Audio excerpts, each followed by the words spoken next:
আসসালামু আলাইকুম প্রিয় দর্শক, যে যেখান থেকে ভিডিওটি দেখছেন অসংখ্য ধন্যবাদ সবাইকে। আজকে আমি খুব মজাদার ইলিশ মাছ এবং ডিম দিয়ে অসাধারণ একটি তরকারি রেসিপি করে দেখাবো। এটা যে কেউ রান্না করতে পারবেন ঝটপট। যারা নতুন রাঁধুনি তারা তো অবশ্যই এটা ঝটপট তৈরি করে ফেলতে পারবেন। প্রথমে আমি মাছটাকে ধুয়ে পরিষ্কার করে হলুদ, লবণ, মরিচ মেখে রেখেছিলাম। তারপরে আমি চুলায় একটি প্যান বসিয়ে এখানে আধা কাপ রেগুলার রান্নার তেল দিয়ে দিলাম। দিয়ে তেলটাকে গরম করে মাছটা দিয়ে দিলাম। মাছটাকে আমি খুব সুন্দর করে ভেজে নেব। প্রথমে কিন্তু তেলটাকে আমি গরম করে লবণ ছিটিয়ে নিয়েছিলাম। এখন মাছটাকে আমি এপাশ ওপাশ করে দিচ্ছি। যখন এপাশ ওপাশ করে দেব তখন আলতো করে চুলার আঁচটাকে কমিয়ে দিব, না হলে পুড়ে যেতে পারে, একটা পাশ শক্ত হয়ে যেতে পারে। তাই মাছটাকে উল্টিয়ে পাল্টিয়ে দিচ্ছি, চুলার আঁচটাকে কমিয়ে দিচ্ছি। তা আমার কিন্তু খুব সুন্দর করে ভাজা হয়ে গিয়েছে ইলিশ মাছটা, ডিম সহ খুব সুন্দর একটি ফ্লেভার আসতেছে মাছের থেকে। তো এই স্পেশাল মেনুটা কিন্তু আপনার বাসায় ঝটপট তৈরি করে ফেলতে পারেন, খুবই অসাধারণ হয়েছিল। এখন আমি ভাজা মাছটাকে এবং ডিমটাকে উঠিয়ে নিচ্ছি তেলটাকে জড়িয়ে। তা আমার কিন্তু সবগুলো মাছ এবং ডিম উঠানো হয়ে গিয়েছে। ওই তেলটার মধ্যেই আমি দিয়ে দেব পেঁয়াজ কুচি। দেখুন মাশাআল্লাহ, দেখতে খুব সুন্দর হয়েছে, খেতে তো আলহামদুলিল্লাহ।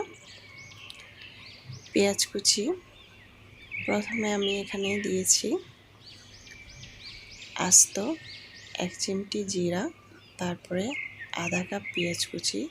পেঁয়াজটা হালকা ভাজা হলে এখানে আদা আর রসুন দিয়ে দিচ্ছি 1 টেবিল চামচ করে। তারপরে পরিমাণ মতো লবণ, হলুদের গুঁড়া আমি এখানে 1/2 টেবিল চামচ, মরিচের গুঁড়া 1 টেবিল চামচ, ধনিয়া আর জিরার গুঁড়া 1/2 টেবিল চামচ করে দিয়ে দিলাম। দিয়ে একটু পরিমাণ পানি দিয়ে মশলাটাকে আমি খুব সুন্দরভাবে কষিয়ে নেব।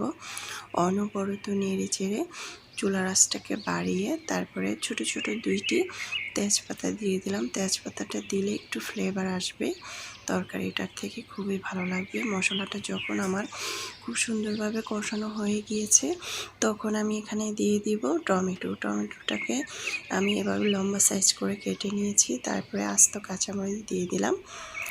কাঁচামরিচটাকে দিয়ে আমি এটাকে টমেটো কাঁচামরিচ মশলার সাথে কষিয়ে নেব 2 মিনিটের মতো। তারপরে আমি এখানে দিয়ে দিব চুলার আঁচটাকে বাড়িয়ে ভাজা মাছ এবং ডিমটাকে দিয়ে সুন্দর করে আমি ছড়িয়ে দিচ্ছি ওপর থেকে এভাবে ছড়িয়ে দিয়ে আমি এখানে ফুটন্ত গরম পানি দিয়ে দিব। ফুটন্ত গরম পানি আমি এখানে 1.5 কাপ দিয়ে দিলাম। 1.5 কাপ পানি দিয়ে চুলার আঁচটাকে বাড়িয়ে দিয়ে আমি ঢাকনা দিয়ে ঢেকে রাখবো। ঢেকে রেখেছিলাম আমি প্রায় 3 থেকে 4 মিনিটের মতো চুলার আঁচটাকে বাড়িয়ে। তো 4 মিনিট পর এসে পড়লাম এখানে। এখন দিয়ে দিব ধনেপাতা কুচিটা দিয়ে আর 1 মিনিটের মতো আমি রাখবো। দেখুন পানিটা কিন্তু একদম শুকিয়ে গিয়েছে, তরকারিটা একদম মাখা মাখা হয়ে গিয়েছে। এখন আমি একটি বাটিতে পরিবেশন করে নিচ্ছি। মাশাআল্লাহ, দেখতে খুব সুন্দর হয়েছে, খেতে তো আলহামদুলিল্লাহ। আশা করছি রেসিপিটি ভালো লেগেছে। ভালো লাগলে অবশ্যই চ্যানেলটাকে সাবস্ক্রাইব করে লাইক দিয়ে পাশে থাকবেন।